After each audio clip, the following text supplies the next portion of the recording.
The liberal media, you will be unsurprised to hear, did not like Trump's speech, either of them. Even the first one, which was extremely presidential and really quite beautiful, they hated it. New York Times was talking about how dark and divisive and how he presented a grim view of America. No, he presented a very bright view of America. Starting yesterday.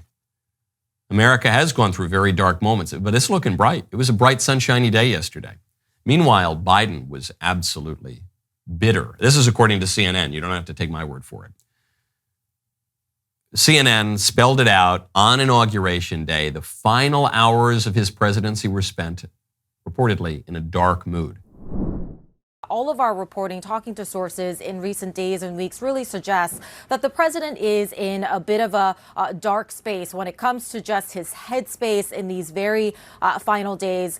We are told that he never really stopped feeling angry about the fact that he believes he was forced out, this pressure campaign to drop out of the 2024 race. And then especially since Election Day, when his vice president, Kamala Harris, was defeated by Donald Trump, he has grown increasingly embittered, we are told by sources, at the blame that he has gotten for Donald Trump's eventual return to the White House. And one thing, importantly, that President Biden has been absolutely consistent about is this belief that he believes that had he stayed in the race, he would have defeated Donald Trump again. Now, all of this adds up to, I would say, a mood of sadness and sort of this sense of tragedy here at the White House. Those around him believing and actually hoping that when history judges President Biden years from now, that it will be a little bit more forgiving than how the president is being widely judged, at least today. Jake.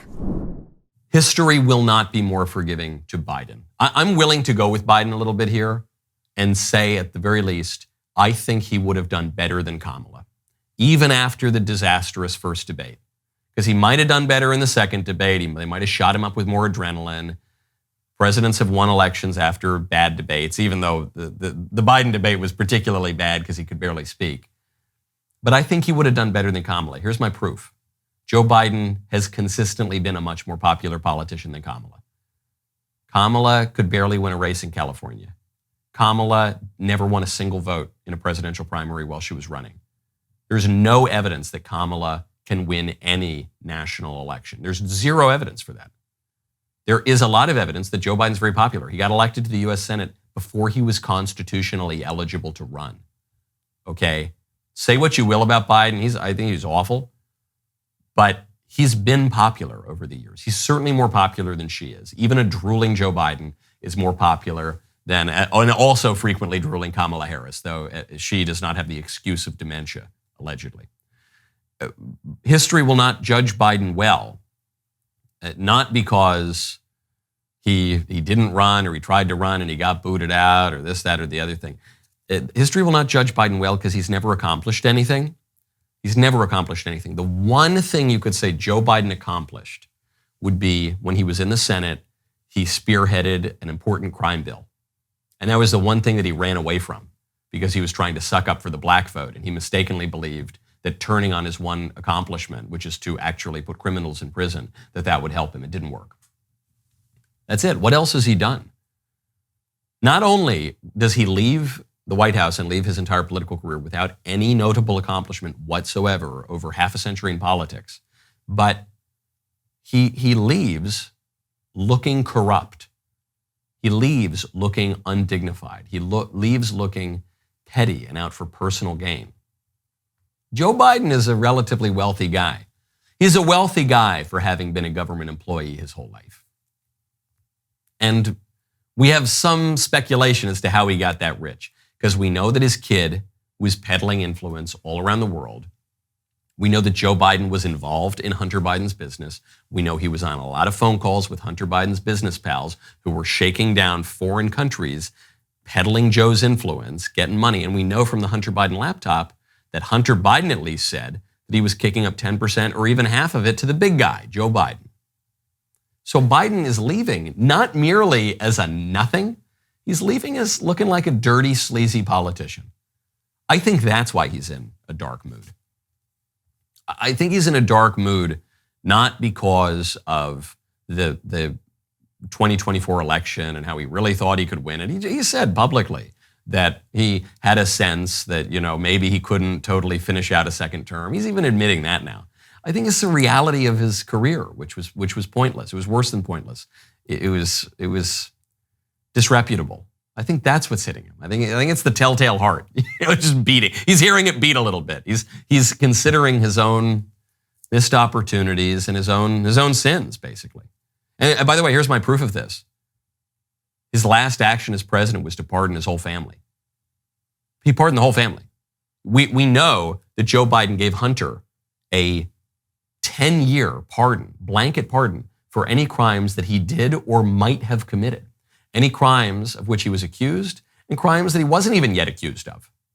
And he just did the same thing for his brother, James, for his sister-in-law, Sarah Jones Biden, for his sister, Valerie Biden Owens, for his brother-in-law, John T. Owens, and for his younger brother, Francis.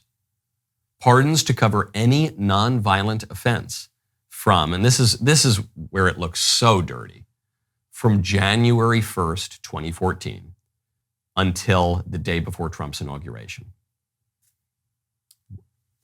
Why did he have to do this?